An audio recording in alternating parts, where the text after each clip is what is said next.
So something that comes up, if you have any friends, well, first of all, have friends, but if you have any friends that are adamant about the King James Version being the only, like, genuine Word of God, they're referred to as, like, onlyists, KJV-Onlyists.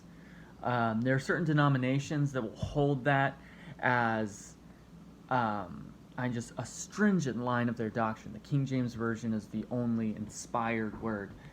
Something that they will bring up is that there are certain verses throughout the Bible that have been completely removed, omitted, deleted, any of those kind of words from usually the Gospels, but they'll also use different passages. Matthew chapter 17, verse 21, or 18, verse 11 are the ones that are cited. And they'll say, like, why were these things omitted from the NIV, the ESV, the New American Standard Bible, the New Living Translation?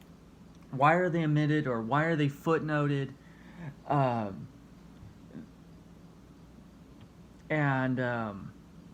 What they'll do is they'll say, well, it's because specifically the 1611 King James Bible has those verses intact, and that later editions have removed them in order to change or to corrupt, or that they're use that as evidence that the newer or later versions of the Bible are corrupted and no longer truly faithful to the text. And that's not the case. If you are in a conversation with anyone that's trying to pull that line or trying to toe that line, there are some things to kind of remark on about the King James Bible, the King James Version. The first is, so everyone knows, or not, maybe not everybody, but nerd people like I know that the original publication date of the King James Bible, King James Version, was 1611.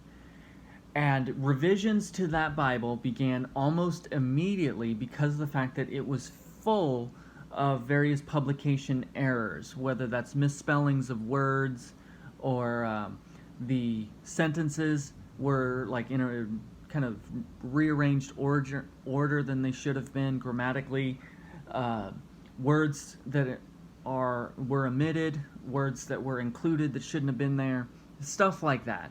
Just annotative errors, basically, literally editing problems. And it's not a super big deal. Part of the reason for that is the English language was not standardized the way that it is now back then. Something you learn in history class is Merriam-Webster was the first to create a published dictionary, right? That wouldn't be for a very long time after the 1611 was published. Before that, the reason why like certain words have different spellings, like the U in color or in honor and stuff, there are small differences because people would just spell things irregularly. It was not consistent. And so they had to kind of fix that stuff, as well as the publishing process. Even though Gutenberg's converted wine press was a much more efficient way to print things, it wasn't perfect. And so stuff would happen. Letters would be out of place and stuff. I mean, the movable type was literally movable type. So they began revising it almost immediately. Another inclusion from then was the Apocrypha. So if a person really is pulling the 1611's the only truly inspired word text, then you can ask them to turn to maybe the Book of Maccabees if you want, because the version that they have, no matter when it was published, no matter how old it is necessarily, or the edition necessarily, it's not the original 1611. What they most likely have is the 1769 Oxford edition, which excluded the Apocrypha, as well as did a lot of the kind of English language edition that made it readable. So it's the most standard edition now is either the 1769 or the 1873 editions. So they don't even have that. So even if that's what they want to try to hold, that just shows that they don't really know what they're talking about. But all that aside, let's come up with as far as why are those verses included in the New King James, but they're not in, let's say, or they're in the King James and the New King James, but they're not in the New International, they're not in the New Living, they're not in the English Standard, they're not in the Holman Christian Standard. Why are they not there? Simply, 1611, 1769, and 1873, they were using the Masoretic texts and what is referred to as the Textus Receptus, the Latin Bibles, the Latin texts that had kind of been passed down throughout most of the Roman Catholic heritage of Christianity. That was their source text for creating it, or for compiling it and comparing it. When you come forwards to when the NIV, the English Standard, the New American Standard, a major archaeological and historical discovery was made in, I believe it's 1989. It's called the Dead Sea Scrolls, which they found out were not just older than the Textus Receptus, not just older than the Masoretic text or the Septuagint, not just older than those, but older by nearly 1,000 years.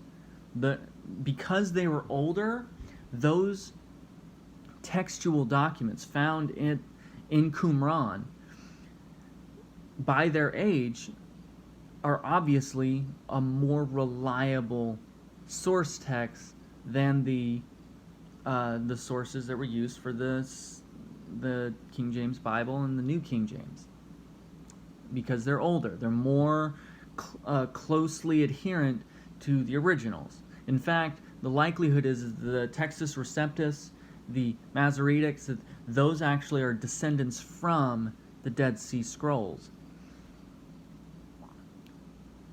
And those texts don't include those verses. Now, just because they're not included there doesn't necessarily mean that they're not included, and that's why the NIV, that's why the English Standard Version and the New American Standard, the Amplifieds, they will have them footnoted, as well as the asterisks that are around like John chapter 8 or the longer ending of Mark, places like that. The reason they're there is because there are still value in those texts that can be used. And so they're kept included because we still can learn from them. And that, and it's also kind of playing it safe a little in the idea that, maybe it is original to the text, maybe it's not, but just in case, err on the side of caution.